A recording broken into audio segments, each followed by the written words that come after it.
नमस्कार, जय हिंद दोस्तों। स्वागत है आप सभी का नॉलेज पंडित के यूट्यूब चैनल पर। मैं रंजीत पांडे आप सभी का स्वागत करता हूं तहे दिल से। दोस्तों, इस वीडियो में मैं आपके लिए 60 प्लस क्वेश्चंस लेकर आया हूं जो कि संविधान के मूल अधिकार मौलिक कर्तव्य से हर एग्जाम में पूछा जाता है। ये टॉपिक हर एग्जाम के लिए इंपॉर्टेंट है। आप ये पूरा वीडियो देखिए। हर क्वेश्चन को आंसर के साथ में आपके सामने स्क्रीन पर मैं लेकर आया हूँ। अपने दोस्तों को भी शेयर करिएगा और चैनल पर अगर नए हैं तो चैनल सब्सक्राइब जरूर कर लीजिएगा, जिससे रोज के वीडियोस की नोटिफिकेशन आपको टाइम से मिल सके। चलिए तो हम शुरू करते हैं। सबसे पहला प्रश्न आप स्क्रीन पर देख पा रहे हैं। मौलिक अधिकारों में से किसे डॉक्टर बी.आर. अम्बेडकर जी ने संविधान का हृदय और आत्मा की संज्ञा दी थी? तो मौलिक अधिकारों में से संवैधानिक उपचारों का जो अधिकार है उसे बी.आर. अम्बेडकर जी ने संविधान का हृदय और आत्मा की संज्ञा दी थी। नेक्स्ट क्वेश्चन है, भारतीय संविधान का कौन सा अनुच्छेद अस्पृश्यता का उन्मूलन करता है और किसी भी रूप से इसके व्यवहार का निषेध करता है? तो भारतीय संविधान का अनुच्छेद 17 अस्पृश्यता का उन्मूलन करता है और किसी भी रूप में इसके व्यवहार का निषेध करता है। नेक्स्ट क्वेश्चन है, भारतीय नागरिकों के मौलिक अधिकारों का वर्णन किसमें है? तो भारतीय नागरिकों के मौलिक अधिकारों का वर्णन संविधान के अनुच्छेद 12 से 35 तक में है। नेक्स्ट क्वेश्चन है, प्रारंभ में कितने मौलिक अधिकार दिए गए थे? तो प्रारंभ में 7 मौलिक अधिकार दिए गए थे। नेक्स्ट क्वेश्चन है, भारत के संविधान में मौलिक अधिकार किसका हिस्सा है? तो भारत के संविधान में मौलिक अधिकार मूल संविधान का हिस्सा है। नेक्स्ट क्वेश्चन है, मौलिक अधिकारों का निलंबन कौन कर सकता है? तो मौलिक अधिकारों का निलंबन राष्ट्रपति जी कर सकते हैं। राइट आंसर हो जाएगा। मौलिक अधिकारों के बारे में सुनवाई करने का अधिकार किसे प्रदान किया जाता है? तो मौलिक अधिकारों के बारे में सुनवाई करने का अधिकार सर्वोच्च न्यायालय को प्रदान किया जाता है। नेक्स्ट है, भारतीय नागरिकों को प्रदान किए गए मूल अधिकार को क्या कैसे कैसे कर सकते हैं? तो भारतीय नागरिकों को प्रदान किए गए मूल अधिकारों को समय पर निलंबित किया जा सकता है, उपयुक्त समय पर। नेक्स्ट क्वेश्चन देख लेते हैं।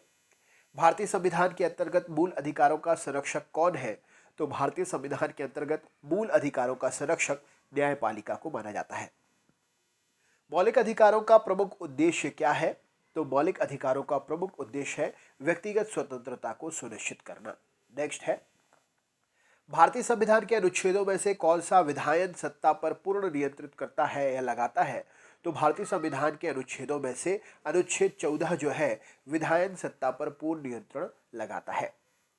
संविधान के किस अनुच्छेद में कानून को समान संरक्षण प्रावधानित है? तो संविधान के अनुच्छेद 14 में कानून का समान संरक्षण प्रावधानित है। नेक्स्ट क्वेश्चन है, भारतीय संविधान का कौन सा अनुच्छेद छुआछूत उन्मूलन से संबंधित है? तो भारतीय संविधान का अनुच्छेद 17 जो है छुआछूत उन्मूलन से संबंधित है। भारतीय संविधान के भाग 3 किससे संबंधित है? तो भारतीय संविधान का भाग 3 मूल अधिकारों से संबंधित है। समानता का अधिकार भारतीयों के लिए क्या सुनिश्चित करता है?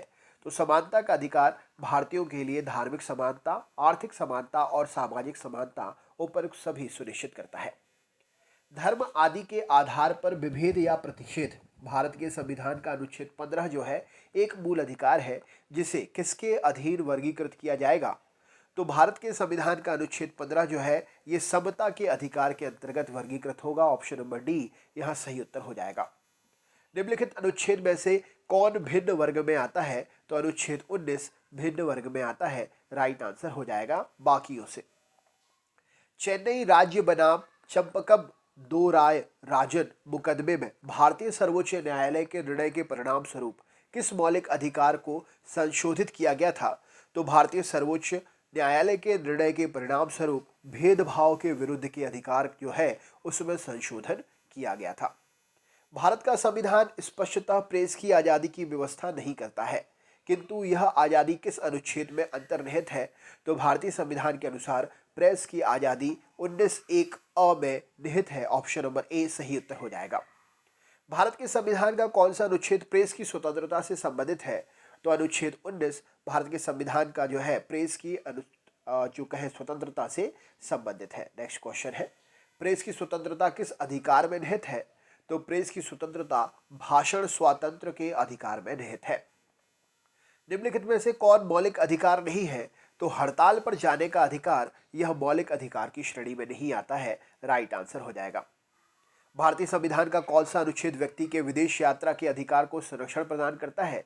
तो भारतीय संविधान का अनुच्छेद 21 व्यक्ति के विदेश यात्रा के अधिकार को संरक्षण प्रदान करता है। निम्नलिखित वक्तव्यों पर ध्यान देना है। किसी को राष्ट्रगीत गाने के लिए बाध्य नहीं किया जा सकता है, क्योंकि इसके वाक स्वातंत्र और अभिव्यक्ति के अधिकार का उल्लंघन होगा। इससे अंतःकरण और धर्म के अबाध रूप से आचरण और प्रचार करने की स्वतंत्रता के अधिकार का उल्लंघन होगा। राष्ट्रगीत गाने के लिए किसी को बाध्य करने वाला कोई विधिक उपबंध नहीं है। इनमें से कौन सा सही है? तो ऑप्शन नंबर 1 और 2 सही है। राइट आंसर हो जाएगा ऑप्शन नंबर 1 और 2 यहाँ पर सही है। निम्नलिखित में से किन्हें सर्वोच्च न्यायालय ने मौलिक अधिकार के रूप में मान्यता दी है? तो आवास का अधिकार, विदेश यात्रा का अधिकार, समान कार्य करने के लिए समान वेतन का अधिकार, इन सभी में से जो है 1, 2, 3 यानी कि इन सभी के लिए ही मौलिक अधिकार के रूप में सर्वोच्च न्यायालय ने मान्यता दी है। मौलिक अधिकारों के अंतर्गत कौन सा अनुच्छेद बच्चों के शोषण से संबंधित है? तो मौलिक अधिकार के अंतर्गत अनुच्छेद 24 बच्चों के शोषण से संबंधित है। कारखानों अथवा खानों की कितनी आयु से कम व्यक्ति को नियुक्त नहीं किया जा सकता है? तो कारखानों अथवा खदानों में 14 वर्ष से कम उम्र के व्यक्ति को नियुक्त नहीं किया जा सकता है। भारतीय संविधान के अनुच्छेद 25 का संबंध किससे है?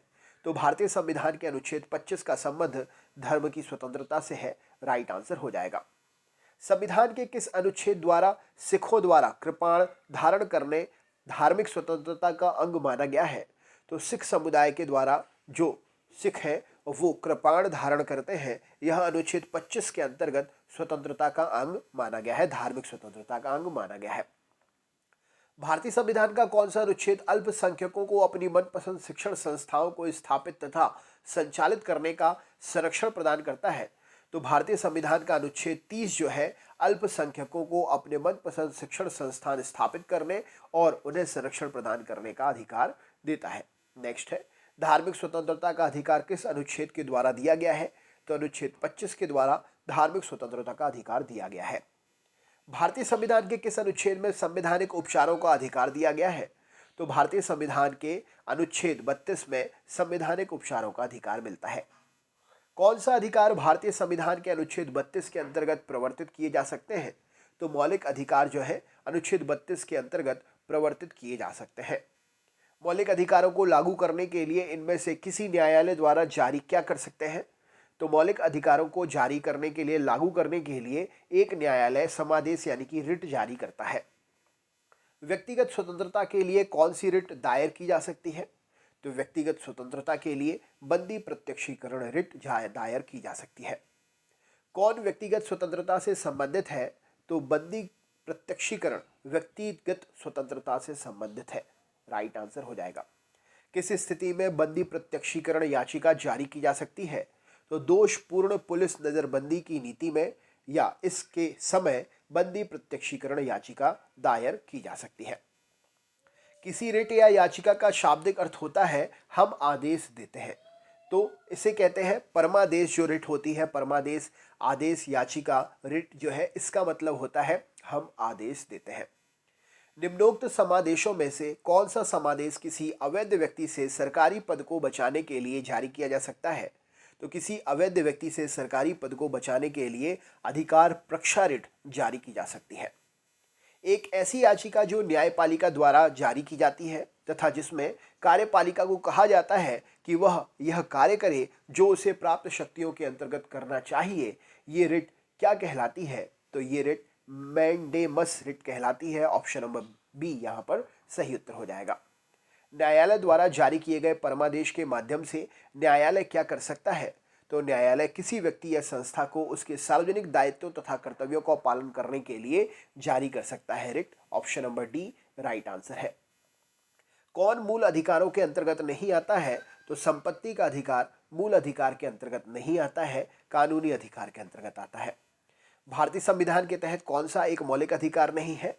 तो नागरिकता का अधिकार मौलिक अधिकार की श्रेणी में नहीं है। राइट आंसर हो जाएगा। संपत्ति के मौलिक अधिकार को कब समाप्त कर दिया गया?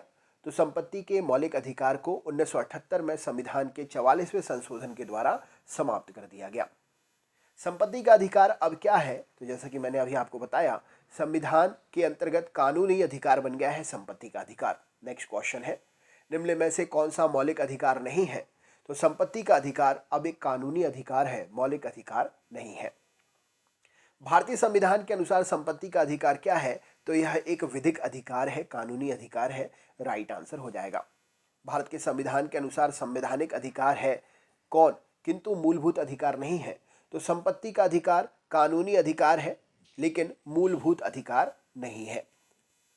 भारतीय संविधान का कौन सा अनुच्छेद यह निर्धारित करता है कि राज्य कोष में संपोषित कुओं, तालाबों और स्नान घाटों का प्रयोग करने से किसी भी नागरिक को वंचित नहीं किया जा सकता है?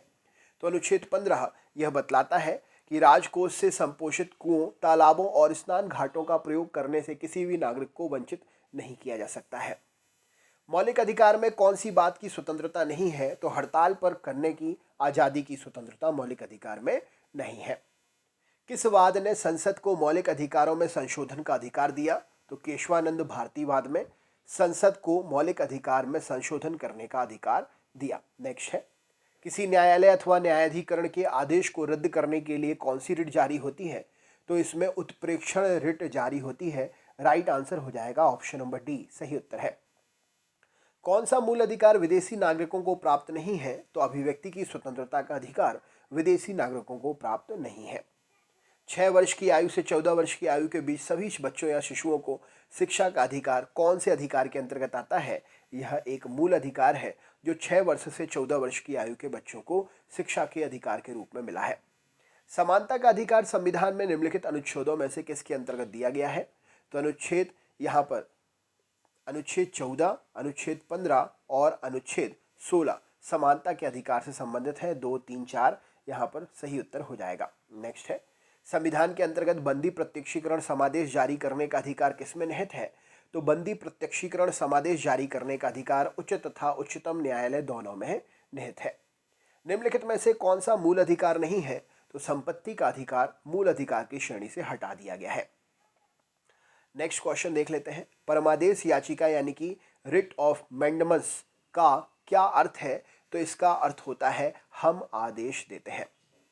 अनुच्छेद 32 के अधीन सर्वोच्च न्यायालय में किस आधार पर राहत के लिए मना कर सकता है?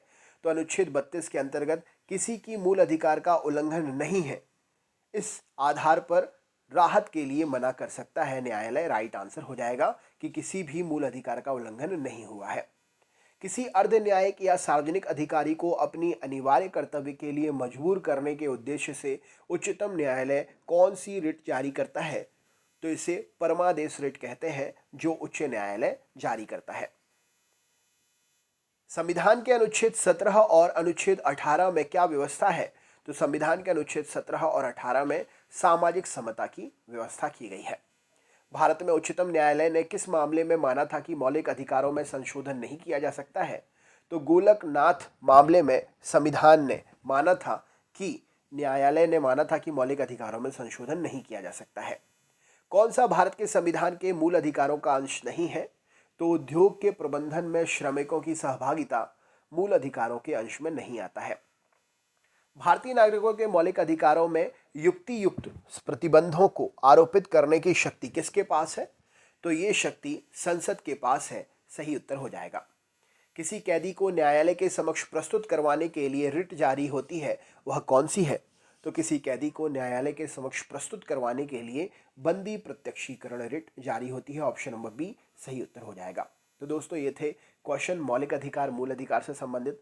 कैसा लगा वीडियो हमें कमेंट ज़रूर करें। वीडियो को अपने ग्रुप में शेयर करें, लाइक करना ना भूलें और सब्सक्राइब ज़रूर कर लें, जिससे हर दिन के वीडियोस की नोटिफिकेशन आपको मिल सके। तो चलिए मिलते हैं नेक्स्ट वीडियो में। बहुत बहुत धन्यवाद। जय हिंद, जय भारत।